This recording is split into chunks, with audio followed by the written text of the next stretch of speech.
Hello नमस्कार साथियों, आप सभी का स्वागत है अपने इस परिवार में। आज है हमारी ज्योग्राफी से संबंधित अगली क्लास, जो दक्षिण भारत की कुछ नदियों से संबंधित है। तो आज इस क्लास को स्टार्ट करते हैं इस मोटिवेशन कोट्स के साथ। मोटिवेशन कोट्स है, लग चुकी है तलब मंजिल की, लग चुकी है तलब मंजिल की, खुद को आग में झोंक लेंगे। ठोकरें कहती हैं मारा जाएगा, हौसले कहते हैं देख लेंगे।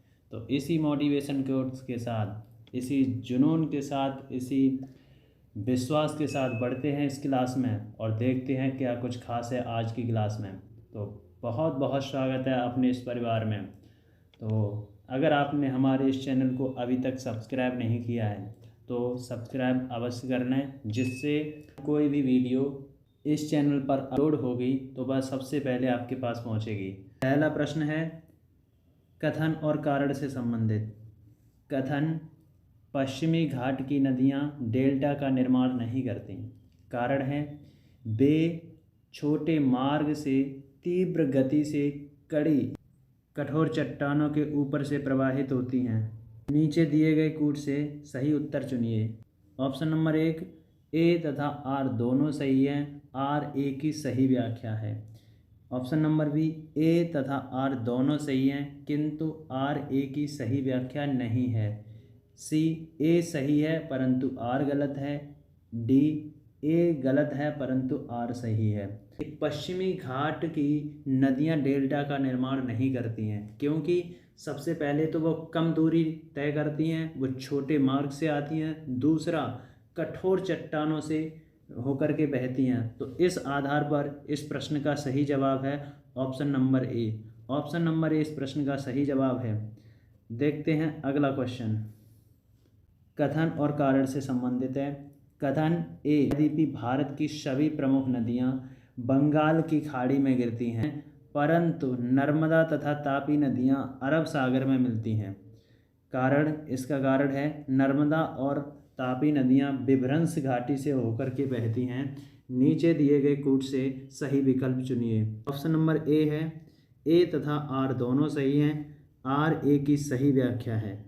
बी, ए तथा आर दोनों सही हैं परंतु आर ए की सही व्याख्या नहीं है। ऑप्शन नंबर सी, ए सही है परंतु आर गलत है। ऑप्शन नंबर डी, ए गलत है परंतु आर सही है। तो प्रायद्वीपीय भारत की सभी नदियां बंगाल की खाड़ी में गिरती हैं जबकि नर्मदा और तापी अरब सागर में गिरती हैं। तो इसका कारण क्या है? नर्मदा और तापी नदियां विभ्रंश घाटी से होकर के बहती हैं। तो इस प्रश्न का सही आंसर होगा ऑप्शन नंबर ए।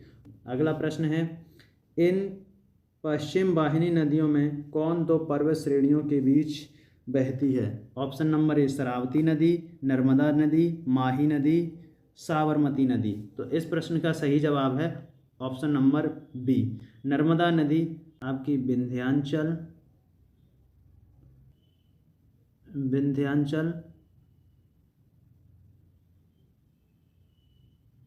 और सतपुड़ा पर्वत के बीच बहती है। तो इस प्रश्न का सही जवाब होगा ऑप्शन नंबर बी। अगला प्रश्न, कारण और कथन से संबंधित। कथन ए, नर्मदा अपने मुहाने पर डेल्टा का निर्माण करती है। कारण, वह एक भ्रंश घाटी से होकर के बहती है। नीचे दिए गए कूट से सही उत्तर चुनिए। ऑप्शन नंबर ए और आर दोनों सही हैं तथा आर ए की सही व्याख्या है। ऑप्शन नंबर बी, ए तथा आर दोनों सही हैं परंतु आर ए की सही व्याख्या नहीं है। ए सही है परंतु आर गलत है, ए गलत है परंतु आर सही है। तो इस प्रश्न का सही जवाब होगा ऑप्शन नंबर डी। सबसे पहले आपको पता है कि नर्मदा नदी अपने मुहाने पर डेल्टा का निर्माण नहीं करती है, क्या एस्चुरी बनाती है।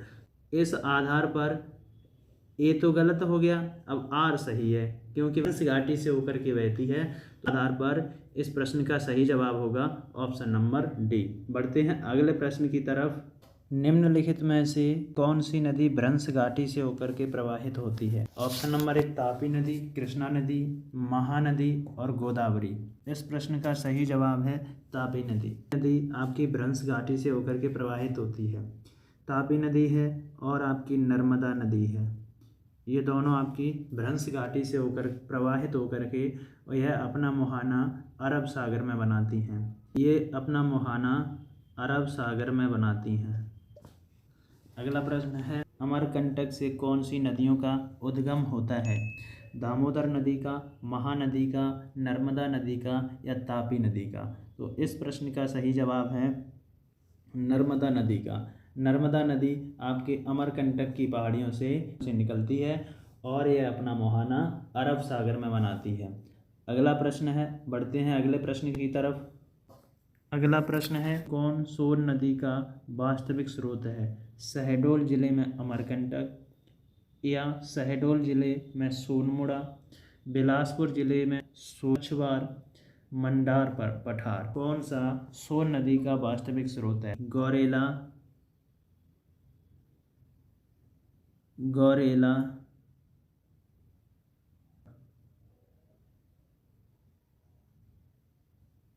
गौरेला, पेंड्रा, मारवाही बिलासपुर जिले का भाग है। तो इस प्रश्न का सही जवाब है ऑप्शन नंबर सी, बिलासपुर जिले के सोन बछवार जगह से आपकी सोन नदी का वास्तविक स्रोत कौन सा है? ऑप्शन नंबर सी।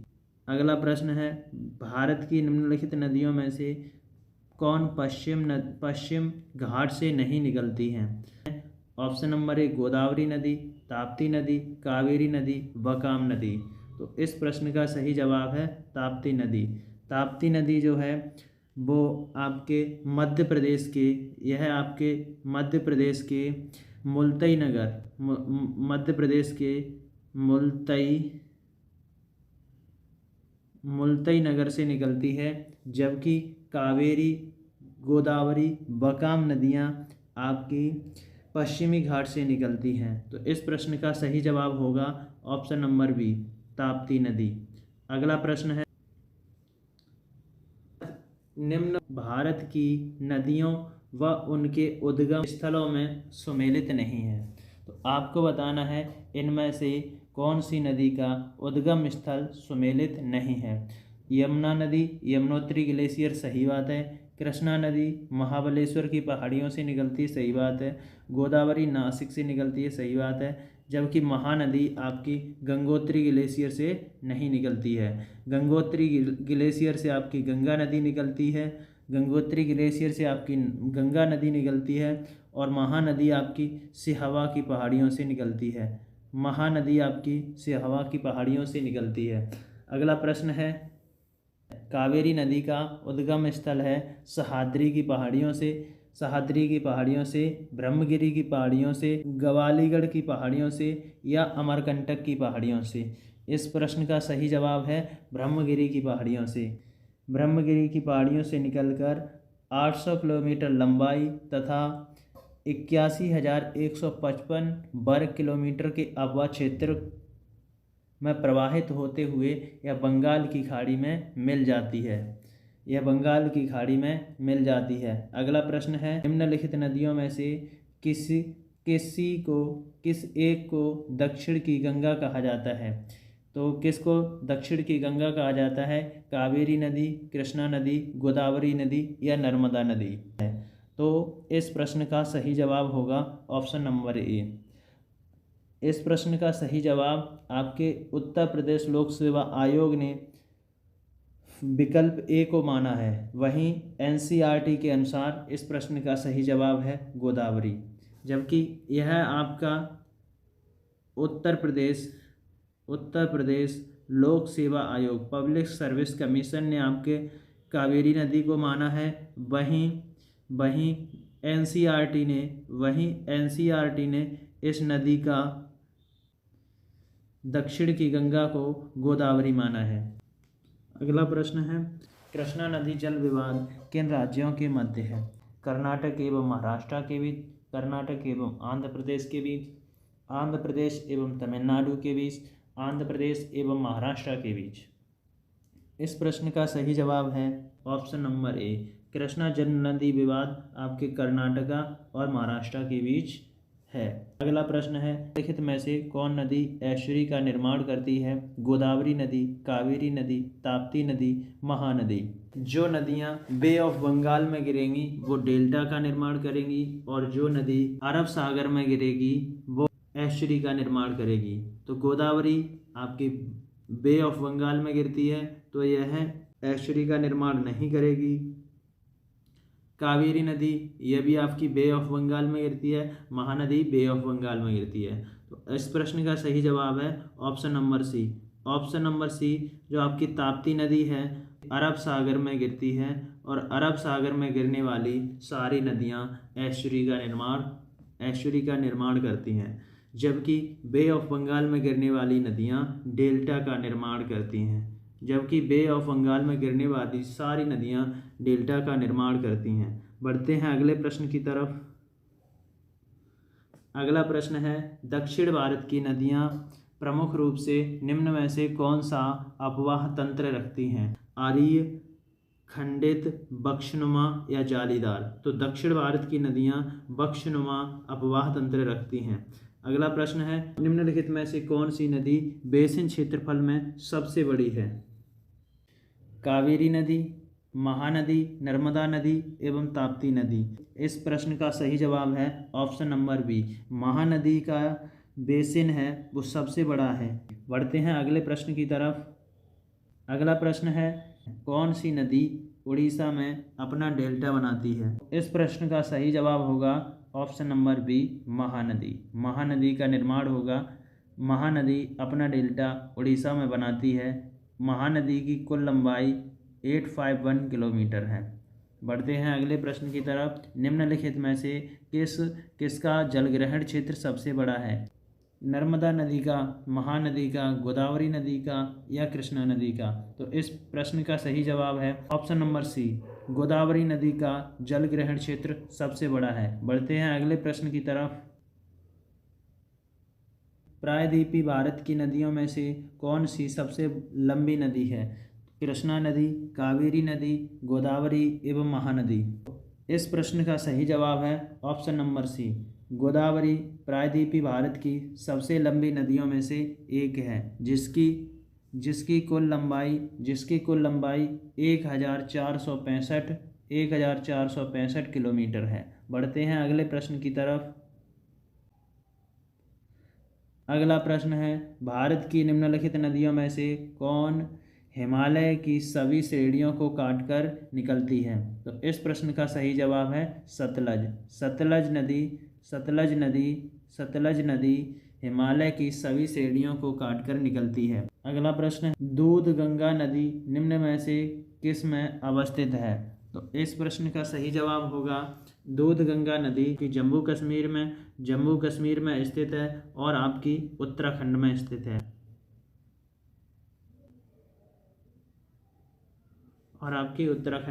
है। इस प्रश्न का सही जवाब होगा ऑप्शन नंबर ए। बढ़ते हैं अगले प्रश्न की तरफ। अगला प्रश्न है, निम्नलिखित में से कौन सहायक नदी सही सुमेलित है? तो एक तरफ आपको सहायक नदियां दी गई हैं, दूसरी तरफ मूल नदी दी गई है, तो इसमें से कौन सा सुमेलित नहीं है? प्राणहिता नदी महानदी की सहायक नदी है। हेमावती नदी कावेरी नदी की सहायक नदी है। मालप्रभा कृष्णा नदी की सहायक नदी है। मंजरा गोदावरी की सहायक नदी है। प्राणहिता नदी जो है वो महानदी की सहायक नदी नहीं है, जबकि प्राणहिता नदी गोदावरी की सहायक नदी है। इस प्रश्न का सही जवाब होगा ऑप्शन नंबर ए। अगला प्रश्न है, निम्नलिखित में से कौन एक कृष्णा नदी की सहायक नदी नहीं है? भीमा नदी, डान नदी, तेल नदी, तुंगभद्रा नदी। इस प्रश्न का सही जवाब होगा तेल नदी जो है वो कृष्णा नदी की सहायक नदी नहीं है। तेल नदी जो है वो महानदी की सहायक नदी है। तेल नदी जो है वो महानदी की सहायक नदी है, कृष्णा नदी की नहीं है। बढ़ते हैं अगले प्रश्न की तरफ। प्रश्न है क्वेश्चन नंबर 23। हगरी नदी या वेदवती नदी सहायक नदी है? भीमा नदी की, गोदावरी नदी की, कृष्णा नदी की या तुंगभद्रा नदी की? वेदवती नदी जो है जो पश्चिम घाट से निकलती है, कर्नाटक तथा आंध्र प्रदेश से होकर प्रवाहित होती है और अंततः यह तुंगभद्रा नदी में मिल जाती है। इस प्रश्न का सही जवाब होगा ऑप्शन नंबर डी। हंगरी नदी या वेदवती नदी तुंगभद्रा नदी की सहायक नदी है। अगला क्वेश्चन नंबर 24, निम्न नहरों में से किसे दामोदर नदी से निकाला गया है? तो निम्न नहरों में से किसे दामोदर नदी से निकाला गया है? सरहिंद नहर को, एडन नहर को, वेस्ट दोआब नहर को या ईस्टर्न ग्रे नहर को? तो इस प्रश्न का सही जवाब है ऑप्शन नंबर बी, एडन नहर को दामोदर नदी से निकाला गया है। क्वेश्चन नंबर 25, भारत की निम्नलिखित नदियों में से कौन सी दामोदर नदी की सहायक नदी नहीं है? तो दामोदर नदी की सहायक नदी इनमें से कौन सी नहीं है? बराकर नदी, इंद्रावती नदी, वराकर नदी, इंद्रावती नदी, जमुनिया नदी, बारकी नदी। तो इस प्रश्न का सही जवाब जो होगा ऑप्शन नंबर बी, इंद्रावती नदी जो है वो दामोदर नदी की सहायक नदी नहीं है। इंद्रावती नदी जो है वो दामोदर नदी की सहायक नदी है। बढ़ते हैं अगले प्रश्न की तरफ।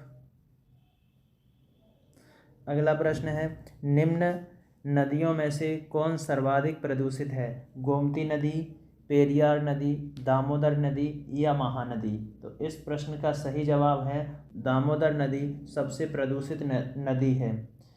अगला प्रश्न है, निम्न नदियों में से कौन अपने मार्ग परिवर्तन करने के लिए सर्वाधिक कुख्यात है? गंगा नदी, कोसी नदी, दामोदर नदी या गोमती नदी? मार्ग परिवर्तित करने के नाम से जानी जाती है कोसी नदी। इसी वजह से बिहार का शोक कोसी नदी को कहा जाता है। बिहार का शोक कोसी नदी को कहा जाता है। आपको कमेंट सेक्शन में जवाब देना है, आसाम का शोक किस नदी को कहा जाता है? आसाम का शोक किस नदी को कहा जाता है? अगला प्रश्न है 28, निम्नलिखित में से किस नदी के ऊपरी मार्ग में मीठे जल का प्रवाह परंतु निचले भाग में खारे जल का प्रवाह मिलता है? तो ऑप्शन नंबर ए, बराक नदी, लूनी नदी, घग्गर नदी या उपर्युक्त में से कोई नहीं। तो आपकी लूनी नदी जो है, लूनी नदी के ऊपरी मार्ग में तो मीठा जल परंतु इसके निचले मार्ग में खारा जल मिलता है। लूनी नदी का उद्गम अजमेर के निकट अरावली की श्रृंखला में स्थित नागा पहाड़ी से होता है। प्रारंभ में इसे सागरमती नदी के नाम से जाना जाता था। लूनी नदी को पहले सागरमती नदी के नाम से जाना जाता था। बढ़ते हैं अगले प्रश्न की तरफ। 29, दो राज्यों में पहली बार दो नदियों को जोड़ने की एक परियोजना के संबंध में समझौते की स्मृति पत्र पर हस्ताक्षर किए गए हैं। राज्यों और नदियों के नाम हैं पंजाब एवं राजस्थान, ब्यास एवं बनास नदी, उत्तर प्रदेश एवं मध्य प्रदेश, केन एवं बेतवा नदी, कर्नाटक एवं तमिलनाडु, कृष्णा एवं कावेरी नदी, उत्तर प्रदेश एवं बिहार, गोमती एवं शारदा नदी। तो इस प्रश्न का सही जवाब है option number B. Option number B, Uttar Pradesh एवं मध्य प्रदेश के बीच केन एवं बेतवा नदियों को जोड़ने के लिए एक परियोजना के संबंध में स्मृति पत्र पर हस्ताक्षर किए गए हैं। अगला प्रश्न है क्वेश्चन नंबर 30, उत्तर प्रदेश एवं मध्य प्रदेश में संयुक्त राजघाट नदी घाटी परियोजना लागू की गई है। केन नदी पर, सोन नदी पर, चंबल नदी पर या बेतवा नदी पर? इस प्रश्न का सही जवाब है बेतवा नदी पर। अगला क्वेश्चन नंबर 31, भारत की किस नदी पर विश्व का सबसे ऊंचा पुल बनाया जा रहा है? चेनाब नदी पर, सतलज नदी पर, झेलम नदी पर या ब्यास नदी पर? तो इस प्रश्न का सही जवाब है ऑप्शन नंबर ए, चेनाब नदी पर। 23 महात्मा गांधी सेतु स्थित है बिहार में, उत्तर प्रदेश में, मध्य प्रदेश में या आंध्र प्रदेश में? तो महात्मा गांधी सेतु आपके बिहार राज्य में स्थित है। तो इस प्रश्न का सही जवाब है ऑप्शन नंबर ए। अगला प्रश्न है, निम्नलिखित में से किस नदी का उद्गम स्थल भारत में नहीं है? ब्यास नदी का, रावी नदी का, चेनाब नदी का या सतलज नदी का? तो ऑप्शन नंबर डी, सतलज नदी का उद्गम स्थल भारत में नहीं है। इसका उद्गम स्थल तिब्बत में, इसका उद्गम स्थल तिब्बत में कैलाश मानसरोवर, कैलाश पर्वत एवं मानसरोवर झील के निकट राकसताल झील से होता है। सतलज नदी का उद्गम राकसताल झील से होता है।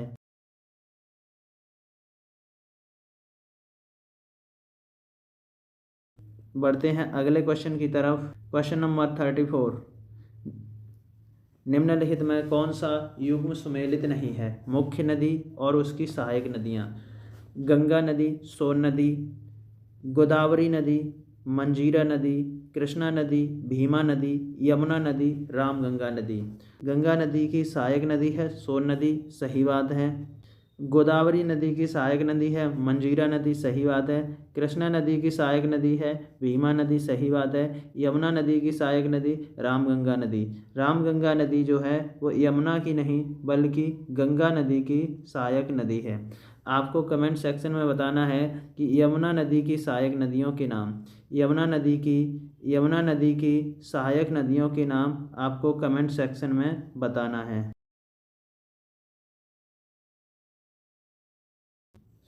बढ़ते हैं अगले प्रश्न की तरफ। क्वेश्चन नंबर 35, निम्नलिखित नदियों में से कौन अध्यारोपित नदी का उदाहरण नहीं है? अलकनंदा नदी, कोसी नदी, गोदावरी नदी या चंबल नदी? इस प्रश्न का सही जवाब होगा ऑप्शन नंबर सी, चंबल नदी जो है वो अध्यारोपित नदी का उदाहरण नहीं है। पूर्ववर्ती नदियों के समान ही पूर्वरोपित या अध्यारोपित नदियाँ प्रवाह स्थल की संरचना के साथ समायोजित नहीं होती, अर्थात स्थल खंड के ढाल का अनुसरण नहीं करती। भारत में चंबल नदी, सोन नदियाँ इसका अच्छा उदाहरण हैं। आपको कमेंट सेक्शन में बताना है कि पूर्ववर्ती नदियाँ कौन सी होती हैं। पूर्ववर्ती नदियाँ कौन सी होती हैं? किसी एक पूर्ववर्ती नदी का नाम कमेंट सेक्शन में बताइए, किसी एक पूर्ववर्ती नदी का नाम। अगला प्रश्न है, संकोश नदी किसकी सीमा बनाती है? संकोश नदी किसकी सीमा बनाती है? बिहार एवं पश्चिम बंगाल के बीच, असम एवं अरुणाचल प्रदेश के बीच, असम एवं पश्चिम बंगाल के बीच, बिहार एवं झारखंड के बीच? इस प्रश्न का सही जवाब है असम और पश्चिम बंगाल के बीच। ऑप्शन नंबर सी इस प्रश्न का सही जवाब है। बढ़ते हैं अगले प्रश्न की तरफ। किशनगंगा नदी एक सहायक नदी है किसकी? रावी नदी की, चेनाब नदी की, झेलम नदी की या ब्यास नदी की? तो इस प्रश्न का सही जवाब होगा किशनगंगा नदी जो है वो किस नदी की सहायक नदी है? तो झेलम नदी की, किशनगंगा नदी जो है वो झेलम नदी की सहायक नदी है।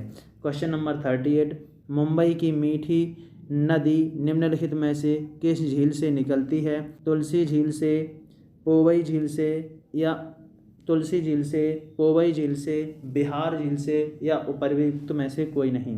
मुंबई की मीठी नदी जो है वो विहार झील से अधिप्रवाह या उद्गमित होती है। विहार झील से उद्गमित होती है। मुंबई की मीठी नदी विहार झील से उद्गमित होती है। बढ़ते हैं अगले क्वेश्चन की तरफ। निम्नलिखित में से कौन अपने भ्रंश घाटी के प्रवाह के लिए प्रसिद्ध है? चंबल नदी, दामोदर नदी, गंडक नदी या रामगंगा नदी? इस प्रश्न का जवाब कमेंट बॉक्स में चाहिए। यह आपका होमवर्क है। आज की क्लास में इतना ही। मिलते हैं अगली क्लास में। यह क्लास कैसी लगी कमेंट करके अवश्य बताना, और यह क्लास अच्छी लगी है तो इस चैनल को सब्सक्राइब करना है। तो मिलते हैं अगली क्लास में, तब तक के लिए जय हिंद, जय भारत।